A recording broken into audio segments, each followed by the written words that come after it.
Bentar Ibu pasang headset dulu.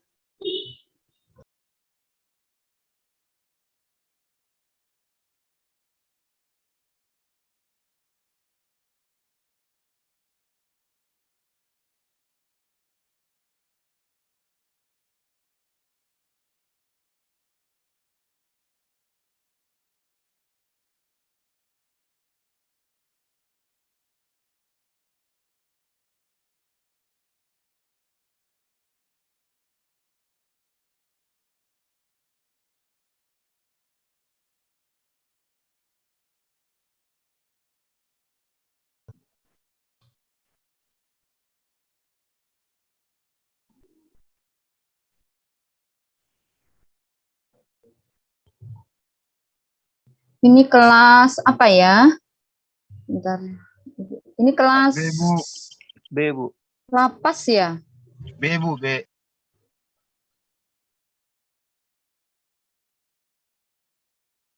Enggak ada jelas. Bentar Kelas Ibu lihat B, dulu. kelas B. Kelas lapas atau kelas ini? Kelas B, Ibu. 2019 B, Bu. Kalau air apa reguler B ya? Materi kita sampai di mana? Bisa dengar suara Ibu? Bisa, Bu. Bisa Bu, Bisa dengar jelas. suara Ibu enggak? Halo? Bisa dengar suara Ibu? Bisa Jelas, dengar, Bu. Bu. Dengar, Jelas, Bu. Bu. Ini. Bisa dengar suara Ibu? Dengar, Bisa, Bu. Tapi Bisa, Bu. agak kecil Speakernya sedikit. kenapa ini? Nggak bisa dengar ya? Siap Bu, bisa Bu. Galeri. Wah, berarti ininya bentar-bentar. Benerin dulu. Sudah pas apa settingannya? Headset, mic internal, eksternal, pas aja udah. Suara Ibu nggak kedengeran ya? Suara Ibu nggak kedengeran? Kedengaran, Bu. Jelas, Bu.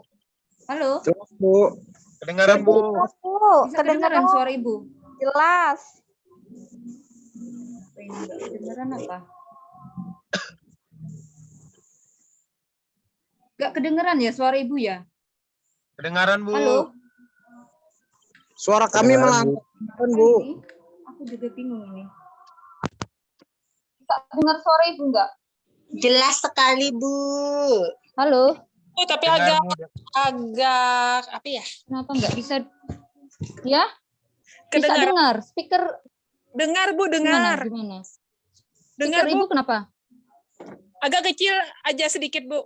Tidak seperti nyatu. Oh. Ini kedengeran. Ini kedengeran nggak? Tapi suara kalian juga nggak kedengeran ini. Mungkin pengaruh lebaran kali, Bu.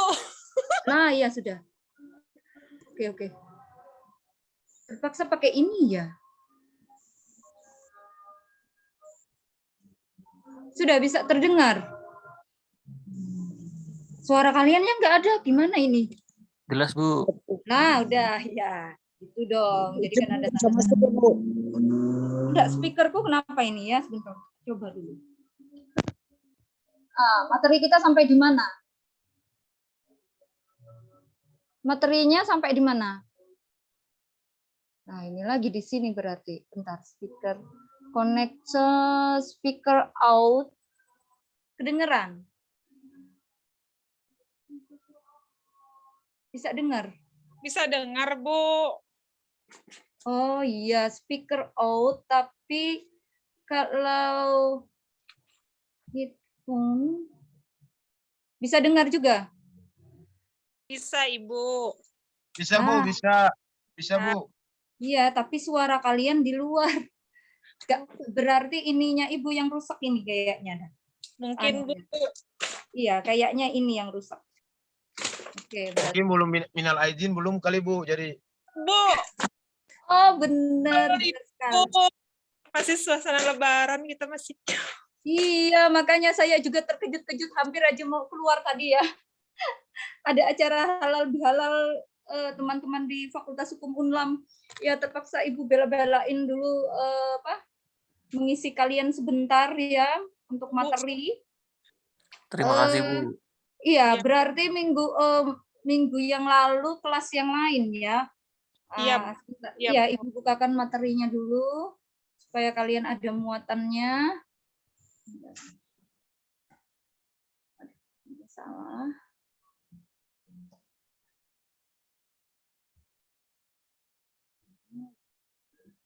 Ini SDA ya.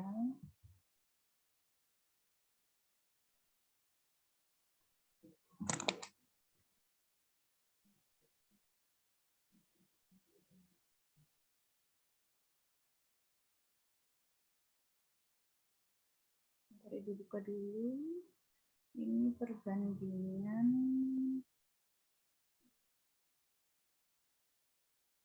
urgensi ekspor training hukum perbankan. Bentar ya. Sebentar ini Ibu bukakan permasalahan dalam revisi. Ibu bukakan ini dulu. Nanti Ibu share. Aduh, ini kok lamban ya. Nah, ini dia. Bisa dibuka. Nah, ini. Sebentar ya. Kalian bisa. Ini kok nggak bisa di-share ya. Sebentar. Ibu bukakan dulu. Sekali ini bukanya. Bisa terlihat nggak? Bentar ya. Tidak, Bu. Belum bisa, Bu. bentar. Sudah bisa terbuka? Sudah bisa terlihat? Belum, Bisa. Bu. Belum ini bisa, Belum Bu. bisa, Bu. Udah ya.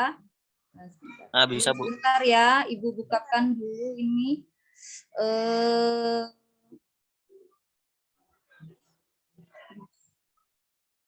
Oke. Ini enggak keluar yang ini ya. Apa ya ini tampilan ini ya? Kok dia minta keluar ya? Bingung ini. Apa yang salah klik ini di sini? Ini.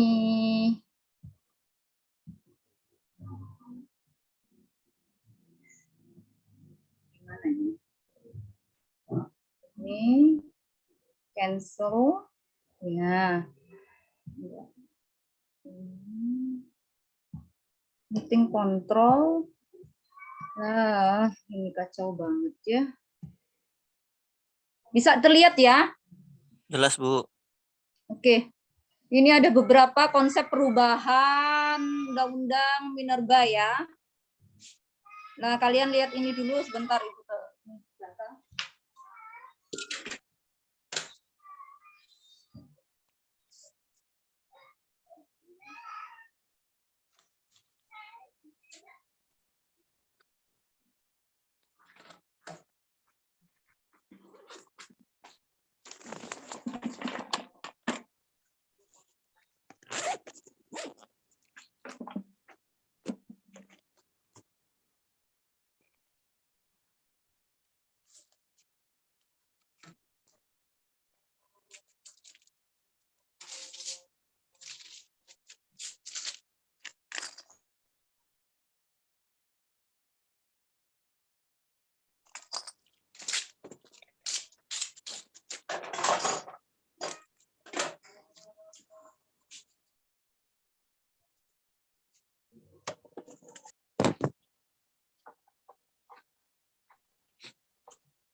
Ya, ini bukan.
Oke, maaf ya, anak ibu ada yang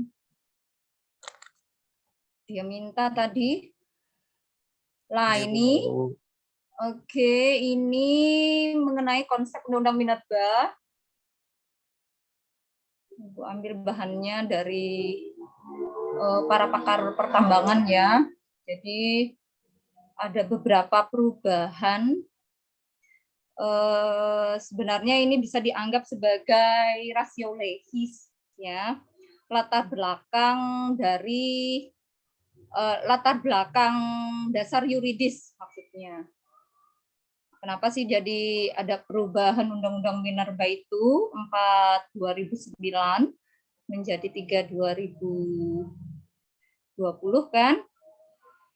Nah, jadi ada beberapa pertimbangan yang bisa kita katakan sebagai rasio legis di sini.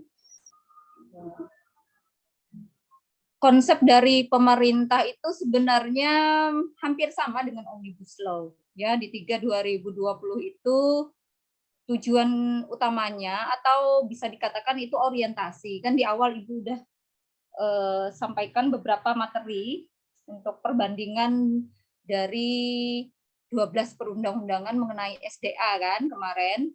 Nah, untuk menentukan perbandingan itu kita lihat dulu orientasi dari pemberlakuan undang-undang tersebut. Nah, orientasi itu bisa dikatakan tujuan utama atau titik berat ya, atau bisa dikatakan dia sebagai konsep yang ditemukan di dalam visi dan misi. Nah, gitu ya. Jadi orientasinya apa sih? Nah, tujuan utamanya apa? Nah, atau tolak ukurnya apa? Parameternya apa? Seperti itu ya. Kira-kira tujuannya dari pemberlakuan itu 3 2020 itu tujuannya untuk eksploitasi, eksplorasi, ataukah yang lain? Ya kan? Nah, ternyata bisa dikatakan dia tujuannya lebih ke eksploitasi. Kenapa? Benar. Karena dilatar belakangi oleh kebebasan berniaga, industri, ya kan? Tujuannya itu sebenarnya memperluas, membebaskan aktivitas perdagangan, aktivitas industri. Nah, sebenarnya itu ya. Jadi kalian sudah bisa mengetahui, oh iya, berarti filosofi dari, nah terlalu tinggi lagi kalian, kasihan. Filosofi itu memang sebenarnya tujuan akhir ya. Itu kalaunya S3 nanti. Kalau S2 itu ranahnya ke teori. Ya, makanya teori pertimbangannya apa sih? Nah, untuk kepentingan apa sih? Kepentingan investor atau kepentingan rakyat? Ya, ketahuan itu ternyata tujuan akhirnya adalah filosofinya untuk kepentingan investor. Ya kan? Lah, investornya ini kita belum tahu lagi. Apakah investor domestik ataukah investor asing? Nah, contohnya seperti minyak goreng. Iya kan? Nah, Ibu bukannya mengompak-ngompain ya, tapi bukannya Ibu jadi provokator, tapi kita memang melihat menganalisis berdasarkan fakta. Iya kan? Nah, bisa apa? Pemerintah bisa apa? Mengeluarkan berbagai kebijakan, tapi apa bisa di ini? Aktivitas-aktivitas investor-investor yang dalam tanda kutip di sini adalah ada beberapa pejabat pemerintah sendiri yang bermain. Tidak cuma investor asing. Kadang orang mengatakan, oh ini investor asing ini yang bermain. Oh tidak. Tentunya pasti para pemangku kebijakan juga. Nggak mungkin mereka bisa sebebas itu tanpa ada kebijakan. Iya kan? Dari beletnya sendiri. Lah, oleh sebab itu, kalau pemerintah sendiri yang mengeluarkan kebijakan, terus yang melaksanakan atau yang menyelewengkannya adalah orang itu juga, orang yang di dalamnya itu juga ya sama juga bohong. Contohnya seperti minyak goreng. Ya tak? Nah, terus pemerintah mencoba untuk melakukan semacam walau pengawasan ya tidak akan bisa karena itu sudah diberikan satu kebebasan di dalam Omnibus Law. Ya. Kebebasannya itu apa? Kebebasan menentukan harga sesuai dengan pangsa pasar, harga pasar. Lah itu permasalahannya. Kecuali pemerintah membuat kebijakan. Lah ini loh sebagai bentuk kedaulatan negara. Negara yang menentukan harga. Lah, contoh seperti di WTO, World Trade Organization. Lah, itu kan organisasi perdagangan dunia. Kalau dia tidak bisa, kalau negara tersebut ya tidak bisa mengikuti aturan dari World Trade Organization, lah daftar-daftar harga melebihi dari yang mereka tentukan, lah dia boleh keluar, ya kan dianggap menyelewengi. Lah sama contoh seperti kita dulu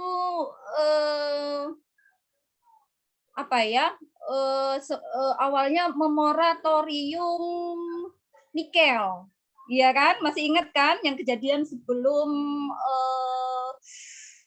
COVID dulu? Nah, itu beberapa negara di WTO itu sangat tidak setuju, bahkan PBB pun tidak setuju Indonesia mengeluarkan kebijakan untuk memoratorium.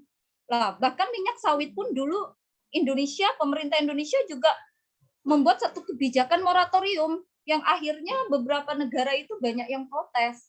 Lah, sama dengan ini juga. Nikel pun juga seperti itu. Ya, Indonesia waktu itu memoratorium, stop sebentar. Ya kan, mengeksploitasi.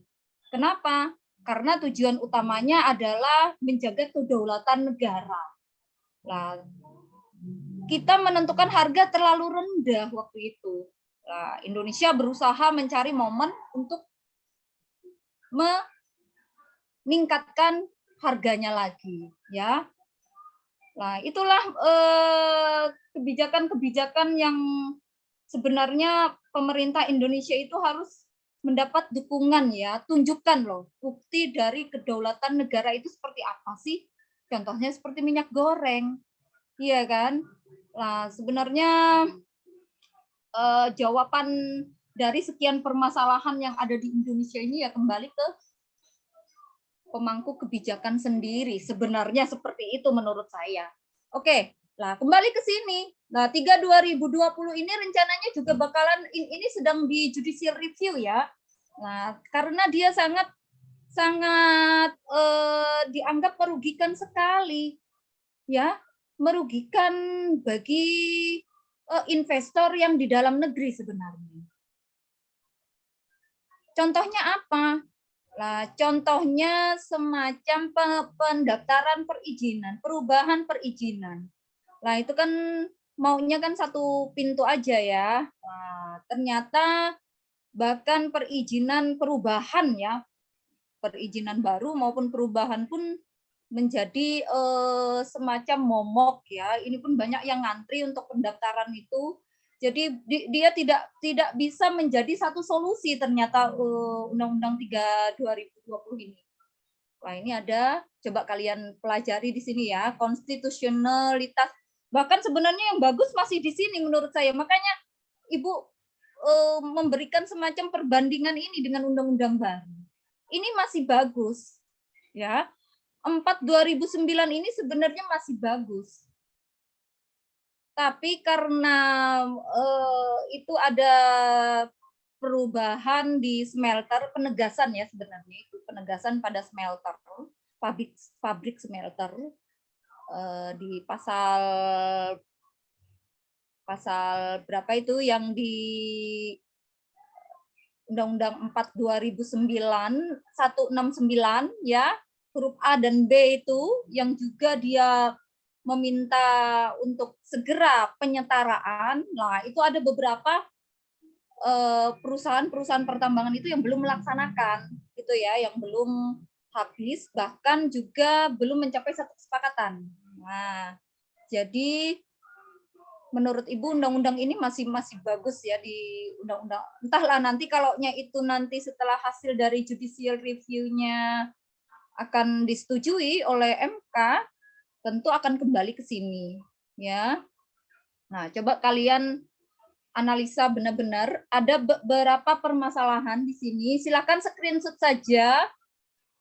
Ini data-data Ibu waktu ikut pelatihan workshop ya, pelatihan workshop hukum pertambangan. Nah, di sini penyelesaian permasalahan kewenangan perizinan seperti yang Ibu sampaikan tadi. Lah, 23/2014. Nah, dia tentu yang untuk kontrak-kontrak yang lama ya tetap mengikuti aturan yang lama juga karena kan dasar yuridisnya dari sana. Nah, terus ada revisi di Undang-Undang Minerba, semua kewenangan IUP ditarik menjadi kewenangan pemerintah pusat. Nah, mirip pada Orde Baru melalui Undang-Undang 1167 tentang pokok-pokok pertambangan. Namun tidak menggunakan rejim kontrak tetapi tetap rejim perizinan. Nah, izin pembangunan smelter. Nah, tadi kan sudah Ibu sampaikan, memperjelas garis demokrasi kewenangan dalam perizinan, pengolahan dan pemurnian antara Kementerian SDM dengan Kementerian Perdagangan. Kenyataannya di lapangan ada smelter yang menggunakan IUP versi Kemen SDM ya, dan ada yang menggunakan izin usaha industri dari Kementerian Perindustrian ya. Nah, jadi ini semacam apa? Konflik apa? Konflik kewenangan. Ini teori, ini S2 ya, ranah S2. Lah, kalau kalian itu S1, dia kan mencari problem solving ya, pemecahan masalah hukum. Bagaimana ini permasalahannya, penyelesaiannya seperti apa, legal problem solving. Penyelesaian hukumnya seperti apa? Nah, berarti harus diapakan. Nah, gitu ya. Ini Ibu memberikan semacam inspirasi dulu. Nah, terus penguatan konsep wilayah pertambangan. Penguatan konsep wilayah pertambangan. Ketahuan nih sudah ya, ada konflik kewenangan. Terus pemanfaatan. Nah, pemerintah pusat dan pemerintah daerah menjamin tidak ada perubahan pemanfaatan ruang dan kawasan wilayah izin usaha pertambangan, pasal 17A. Lah, jadi karena sekarang di Omnibus Law itu semuanya kewenangan diambil alih oleh pemerintah pusat, ini akan ditiadakan. Kalau dia menjamin tidak ada perubahan Kata menjamin berarti dia juga yang harus bertanggung jawab. Jawabannya seperti itu. Ya, terkait mengenai pemanfaatan ruang dan kawasan ini. Jadi kalau terjadi apa-apa dalam wilayah izin usaha pertambangan, berarti yang bertanggung jawab siapa? Pemerintah pusat lagi. Nah, jadi segala permasalahan itu nanti numpuknya ke pemerintah pusat. Seperti itu ilustrasinya ya. Nah, pembuatan peta standar wilayah pertambangan tidak disinggung dalam revisi. Justru dengan peta standar ini akan memudahkan pemberian izin-izin, rekomendasi kawasan hutan, perhitungan kewajiban penerimaan negara, dan juga untuk memudahkan koordinasi Pemprov dan pemerintah pusat agar tidak ada tumpang tindih. Jadi sebenarnya selain tumpang tindih ya, meminimalisir tumpang tindih juga berkaitan dengan ini ya, untuk perubahan 4/2009 ke 3/2020 itu untuk meningkatkan participating interest ya. Nah, jadi pendapatan negara tujuannya itu. Ini pasal-pasalnya silahkan kalian screenshot saja ya. Nanti Ibu minta komisaris tingkatnya, nomor Ibu mohon maaf, nomor Ibu terblokir ya, nomor yang dulu ya, jadi nggak bisa ini. Sewaktu Ibu sampai di Surabaya itu terblokir, nggak bisa terima SMS, nggak bisa terima telepon juga, terpaksa Ibu ganti nomornya. Nanti Ibu bagikan saja ini share screen-nya ya. Siap, Bu. Siap. Iya, iya. Kasihan kalian karena ibu bisa memahami kalian juga masih libur. Ini banyak. Ya, nah nanti kalian pelajari. Yang jelas tadi contohnya sudah ada ya. Nah, contohnya itu adalah apa tadi? Konflik kewenangan. Ada contoh isu case itu. Nah, terus pelindungan dan pengelolaan lingkungan area pertambangan di sekitar. Kalian pelajari aja. Mudah-mudahan nanti kalian mendapatkan satu inspirasi ya. Nah, ini ada putusan-putusan MK. Ibu kasihkan nanti, silahkan. Mungkin di ujian nanti Ibu keluarkan. Ada beberapa keterkaitan di sini. Nah, kalian harus bisa memahami, menganalisis dulu, belajar dari hal yang termudah dulu ya. Nanti kita coba perbandingkan dari perundang-undangan lainnya ya. Contohnya seperti undang-undang renewable resource ya, energi baru terbarukan ya, itu juga penting kalian pelajari, jadi tidak akan ketinggalan. Oke, cukup dulu perkuliahan kita hari ini, nanti Ibu share ya, Ibu kirimkan ke komisaris tingkatnya. Tolong, iya sebentar Ibu ketik dulu, ini nomor Ibu yang baru ya, 0813 475 8874.